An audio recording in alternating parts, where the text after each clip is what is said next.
Yo, yo, yo, yo, yo, yo, yo,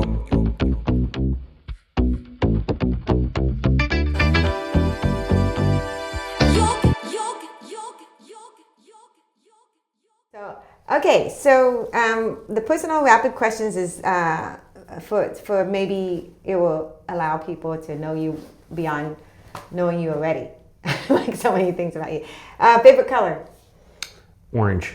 Okay, same as Tamita. Oh, I didn't know that. Too. Yeah. Coffee or tea? Coffee. Star Trek or Star Wars?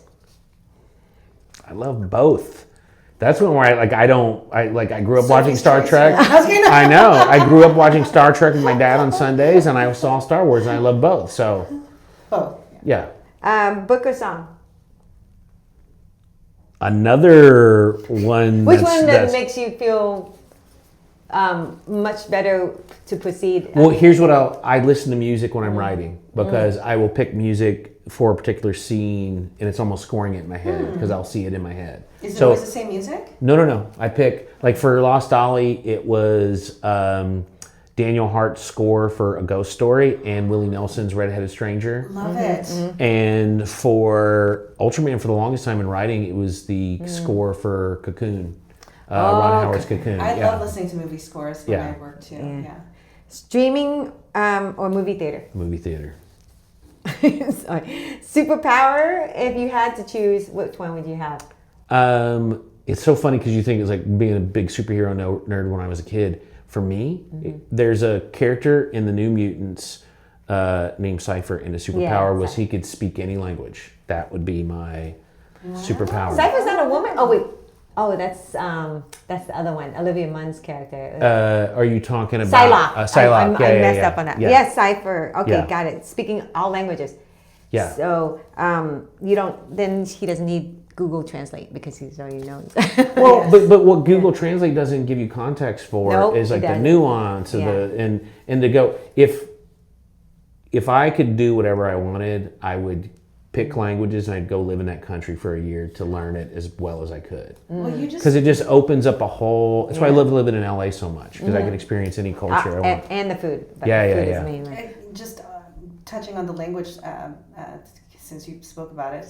Yeah. But with learning that you knew that you learned Mandarin, do you have any other languages that you have under your belt? I studied French. And allegedly knows Mandarin. Yeah. Yeah. 我说一点. You're not going to expose that. Yeah. Okay, go on. So I in high school I had a teacher who taught both French and Mandarin. He spoke French, Mandarin, Cantonese, Latin, Russian, German. Oh my He could goodness. speak and write the Elven languages from Lord of the Rings. No. Quenya and Sindarin. Yeah. Oh my God. Yeah, Mr. Ayers. Mr. Rick Ayers was his name. He's best teacher I ever had. Oh, and Mr. Rick Ayers. Yeah, and what he would do is like we didn't just learn the language. We would watch films. We would watch French Learn about films. the We would culture. we would That's watch wonderful. Chinese films. Oh my God. We watched Last Emperor in high school, and then we would go to. I remember we went to.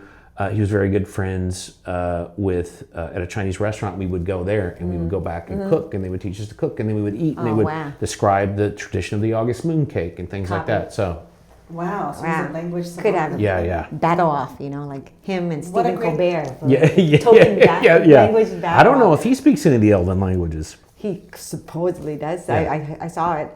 Okay, mom or dad would be more influential to you? Because you said that your mom was an artist? I am not. Right? No. My grandmother was an amateur artist. I'm not going to choose between my parents. Okay. I love my parents. They were just here a couple weeks ago, and they both have equally informed and influenced me and inspired me and supported me in things that typically where I grew up. I tell my daughter all the time, I'm like where I grew up. I tell my daughter, where I grew up, people don't do what I do. Copy. And so I wouldn't have been able to do that without both parents supporting me. So. Well, so awesome. actually, the way they do it, they support each other by supporting you together. Yes, I think not the divide and conquer stuff. No. I mean, with the chin. Okay, so that's interesting because you both I blanked out, but I really find that you did that in all your movies. You focus on the mother being very helpful, and then you focus on the father, and then Lost Ollie. The presence of both. Yeah. In the Lost Ollie, that part of the ending, or part of it before the ending, is that the dad said, "You can cry. You can cry. Yeah. You that's man. You're man enough to cry." And that was beautiful. That was like made me. I grew up surrounded by men who gave me hugs. In Kentucky? And oh yeah. Yeah. And there were certain. No offense. It did. But there were certain, and there's still like generation in that, and culturally, and I'm sure that you guys have experienced the same thing. Yeah, my mom around where you grew up is where. They don't express them in certain ways. Sure. They might show you that they love you by doing all these things for you, but it doesn't mean that it's not love. Right. And I had, like, and my grandparents were very loving as well, but there were certain things that they would not talk about and that they would not discuss. So, and that was a generational cultural thing as well. Yeah. Copy. Yeah. I mean, that's how it is with the Asian culture for sure. It's like, typically parents won't express their love verbally, but they'll express it by action. Like, packing your lunch, and you've got food to eat for the day, and you had your clothes washed, things like that. That's what my mom always tells a story, that my grandfather, he knew she wanted Weejuns. She wanted penny loafers, and she had seven. Weejuns. Yeah. That's a blast from the past. Yeah. And there were 7 siblings, and so she didn't think she was gonna get them, and he surprised her and got them for her. Aww. And like that was, and he was a very frugal. He was a very frugal man. Yeah. So sentimental. Those were like the OG. Then they're back too. Yeah, I know, right? Yeah. Last question is 3 things to bring in a box if you had to escape, like the wildfire or any disaster. Well, I literally had to do this last year because I thought we were going to have to evacuate. Oh my goodness, that's right. So a lot of people had to who went through that. We luckily we didn't lose anything, and I had so many friends who did.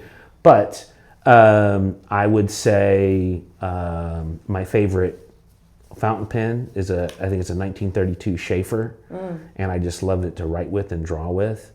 I would say.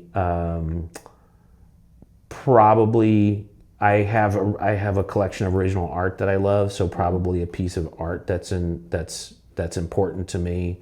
And then this one, with like no question it would come. My wife, her father gave this to us. Oh, I thought you said your wife. No. It's a given. Well, of course, It's a given. It's a given that your wife and your children are going to come with you. We have a tortilla signed by George C. Scott. What? And it's A tortilla. yeah. So they're used to. you? So because my father-in-law. And how do you preserve My that? father-in-law worked in animation. His first film was Jungle Book, and so he was always sketching. So there used to be a Mexican restaurant right across El Chiquito, right across from the Warner lot. And so if they didn't have paper, they would sketch on tortillas. Well, he was there one time with my sister-in-law, and because it's across the Warner lot, George C. Scott was in there. That's wild. And he sent my sister-in-law over to, he said, which one of you is Mr. George C. Scott? He says, I am, Smart. darling. And he signed it, and we have it at the house. That's so smart that she Was it laminated? It's like shellacked and framed. Yeah, Oh that's. my I was God. just gonna ask I you to I preserve love something it. like I that. love it so much because it's such a unique thing. Absolutely. And like to have a tortilla signed by George C. Scott is such a weird thing. But yeah, that would be. I I love never that. thought of having Does your people daughter sign know the that food. story? Oh yeah. Because it's hanging in the house. Like she knows the story. That's like legendary. Yeah. That's pretty cool. But now you know, like you can use her too in the future. Yeah. Send her off to. So, Yeah. as much as I do love Jen, my friend, I'm only helping her because we're sharing the mic. So let's wait. But we thank Shannon Tindle, Christopher Shannon Tindle, for being here with OG Yoke Podcast. This is a very true honor because he's a busy man, and he took out his time and shared with us stories that will be living legacies for us all, kids, adults, to watch constantly if we need to feel good about our day or if we need a pick me up. I don't know if you guys And still to use those words. appreciate family. Yeah. It reminds family is important. And thank you to everyone who supports Shannon. Thank you. And for all the fans that ever watched anything I've done, thanks. Like it allows me to be able to do it. And thank you guys so much for inviting me. It's an absolute pleasure. Yeah. I forgot to clap for him earlier. So here, we're going to double clap. Thank you. Stay tuned for the next episode. Pop the yolk and spread the love. Yolk is back.